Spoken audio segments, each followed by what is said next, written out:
Ассалому алайкум. Имрӯз мо бо шумо предлог, яъне пешоянҳоро дар забони русӣ меомӯзем. Дарсро бо диққат гӯш кунед.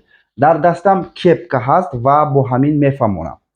Хуб, бинед, вақте ки ҳамин кепка дар боло бошад, муаллақ истад, ягон чиз ба нарасида, дар стол нарасида, овизон бошад, мо дар ин ҳолат истифода мебарем над. Вақте ки кепка дар таги стол бошад, агар ин мешавад под. Вақте ки кепка дар пушти стол бошад, агар ин мешавад за. Вақте ки ин кепка дар пеши стол истода бошад, ин мешавад перед. Вақте ки ин кепка дар мобайни стол ва шкаф бошад, агар мешавад между.